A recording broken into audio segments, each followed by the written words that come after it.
27 janvier 2023, date limite du dépôt des dossiers du baccalauréat.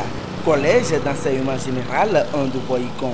Sur l'un des bancs d'attente de la direction, un candidat, le visage crispé, s'affaire à boucler les formalités pour le dépôt des dossiers. Comparativement à ses camarades, il est en retard par rapport au calendrier. Il impute sa situation inconfortable au manque de moyens de ses parents. Sur 258 candidats que présente le CG1 Boycon, il ne reste que lui en instance. En première partie, on peut parler des aides des parents, parce que beaucoup de parents n'arrivent plus à gérer les enfants. C'est mon propre cas. Il y a des pièces qui étaient perdues et on a beaucoup cherché avant de trouver ça. Tous les dossiers sont déjà là, il ne me reste que les légalisations.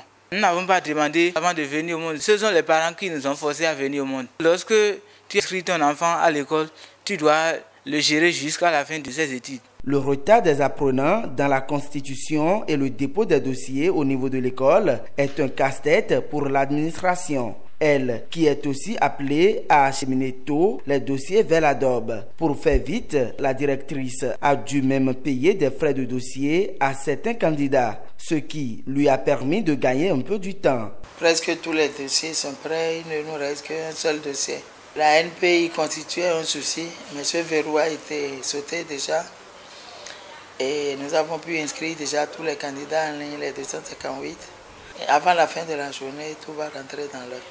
Nous avons déjà payé pour tous nos candidats, malgré qu'ils n'aient pas encore payé tous. Tout ce qui nous reste à faire maintenant, c'est de vérifier encore une dernière fois les noms, prénoms, dates et lieux de naissance, avant que le vendredi, les inscriptions en ligne ne prennent fin. Au collège d'enseignement général 1 d'Abomey, l'administration se frotte déjà les mains. Elle a fini avec le dépôt des dossiers. Mais un souci se pose aussi, celui de la récupération des scolarités. Sur 131 candidats, certains doivent toujours leur contribution. L'équipe de l'équipe du bac est dans le département.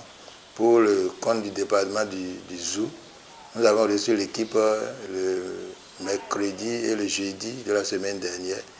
Et nous, on a réussi à déposer pour tous nos candidats le jeudi. Il faut être élève d'abord avant d'être candidat. Donc nous exigeons de la contribution d'abord avant les frais de dossier. Et là où nous en sommes, on a fini par ne plus tenir dû à cette rigueur-là. Si bien qu'il y en a même qui nous doivent encore des contributions là maintenant. On a dû prendre les frais de dossier. Dans l'ensemble, le processus de dépôt des dossiers ne s'est pas déroulé sans difficulté pour les administrations des collèges. L'importation des photos nous a causé un peu de problème, mais nous nous sommes rapprochés du CESOP et ils sont en train de nous aider à trouver des solutions. Et l'autre problème est que beaucoup de parents ne soutiennent pas les enfants. Nous avons reçu les dossiers, mais tous les dossiers ne sont pas encore complets. Les légalisations traînent, les enfants traînent à légaliser les pièces et à les déposer. Les enfants traînent à payer les frais de scolarité, les frais de dossier. Et le seul langage que beaucoup de parents comprennent, c'est le renvoi. C'est pas bon. L'enfant qui n'a pas suivi un cours, toute sa vie, il peut ne pas maîtriser ce cours-là.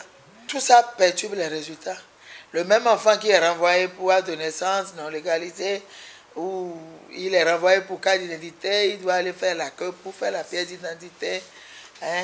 Tout ça détruit les résultats. Il faut reconnaître qu'il y a eu des difficultés, par exemple par rapport aux frais de dossier. C'est très difficile et compliqué pour les parents.